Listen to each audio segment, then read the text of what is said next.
Star gymnast Simone Biles cited her mental health concerns for withdrawing from the individual all-around competition at the Tokyo Olympics. "It's been a long Olympic process.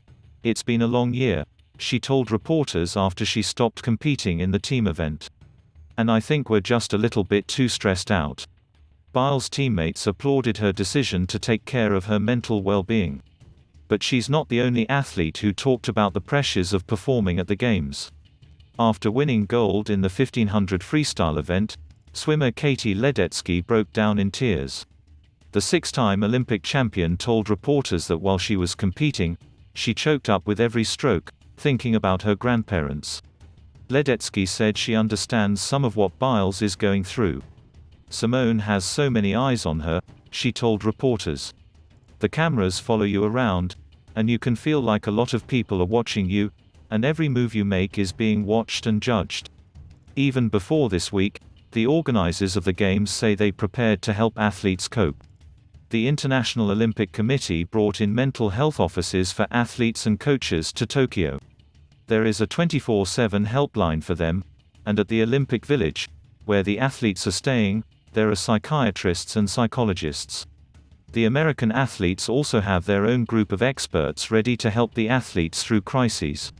"It's been really stressful with COVID and the protocols. We have a number of athletes who've been caught up either with COVID or contact tracing," says Jess Bartley, Director of Mental Health Services for Team USA. "The protocols in general can be kind of isolating. It's a very different experience at the Games." Bartley said there are many stresses at the Olympics. For example, if you didn't compete as expected or you're trying to balance performance with just life.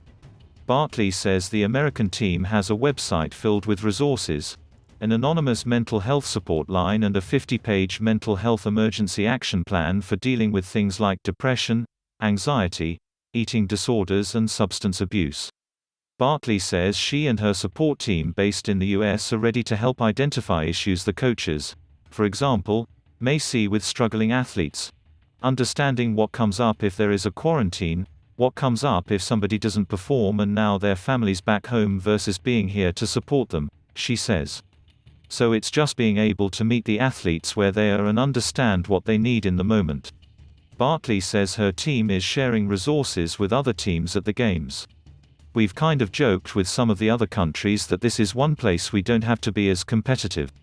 And so we've shared our emergency action plan widely." The American team is also prepping athletes for post-Olympic blues and other challenges when they leave Tokyo.